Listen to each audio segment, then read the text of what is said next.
हम भी तो बोला था लड़का लोग हम नहीं चाहिए अब भी तो सुने ना आप सुने ना हम नहीं चाहिए बोला है ना लड़का लोग भी नहीं जाएगा बोला आपको का बच्चा लोग भी खुद नहीं जाएगा बोला नहीं जाएगा बोला वहाँ से तो उठा गाड़ी में उठा के नहीं भेजे आप बोलो तो आप ये सुने ये एक बेटा को वापस ले गया और बेटी को ना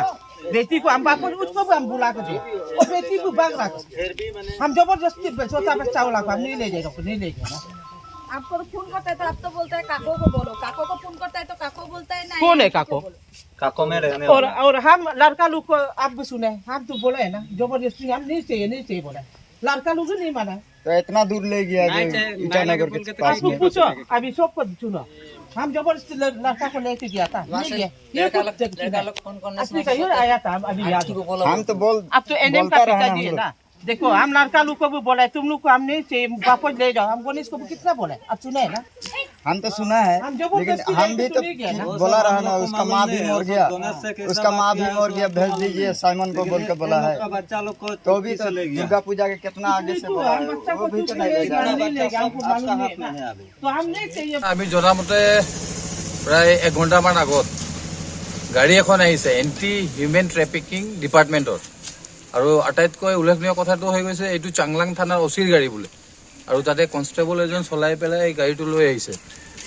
আমি যেতিয়া খবৰ পালোঁ এই গাড়ীখন আনি পেলাই আমি পেংৰি থানাত খবৰ দিলোঁ এতিয়া পেংৰি থানাই জব্দ কৰি থৈছে আৰু এটা কথা আমি ক'ব বিচাৰোঁ এই চাংলাং থানাৰ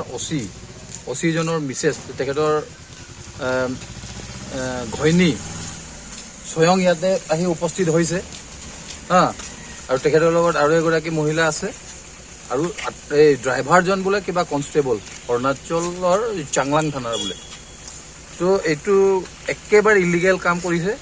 এণ্টি হিউমেন ট্ৰেফিকিঙৰ নামত থকা গাড়ীখন আৰু তাত পুলিচ বুলি উল্লেখ আছে এইটো মানে মিছ ইউজ কৰিছে এই পাৱাৰ মিছ ইউজ কৰিছে অৰুণাচল থানাৰ মেইন অচিজন লগতে এই ড্ৰাইভাৰজন আৰু এই মহিলাকেইগৰাকী আমি ধিক্কাৰ দিছোঁ তেওঁলোকৰ এই কাণ্ডক আৰু আমি দাবী জনাইছোঁ আমাৰ জিলা আৰক্ষী অধীক্ষক মহোদয় আমাৰ ডিজিপি মহোদয়ক আৰু মাননীয় আমাৰ মুখ্যমন্ত্ৰী মহোদয়ক এই বিষয়ে অতি শীঘ্ৰে বিহিত ব্যৱস্থা ল'ব লাগে কেলে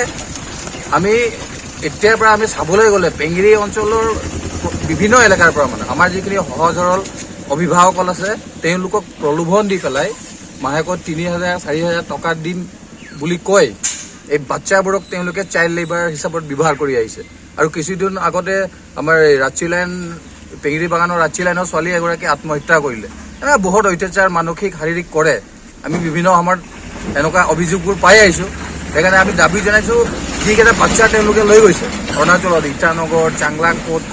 অতি শীঘ্ৰে ঘূৰাই আজিয়ে আনিব লাগে আৰু যেতিয়ালৈকে বাচ্চাখিনি নানে এই গাড়ী কোনো পধ্যে যাতে আমাৰ অচিত ছাৰে এৰিব নালাগে আৰু তেওঁলোকৰ বিপক্ষে আমাৰ পেঙেৰি পুলিচ প্ৰশাসন লগতে আমাৰ জিলা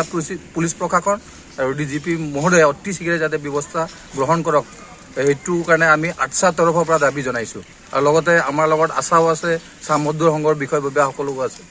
আমি যৌথভাৱে ঐক্যবদ্ধভাৱে এই দাবী জনাইছোঁ আৰু যদি সহজে গাড়ীখন আৰু এই মহিলাকেইগৰাকী যদি এৰি দিয়ে আমি কিন্তু কাৰ্যসূচী ল'বলৈ বাধ্য হ'ম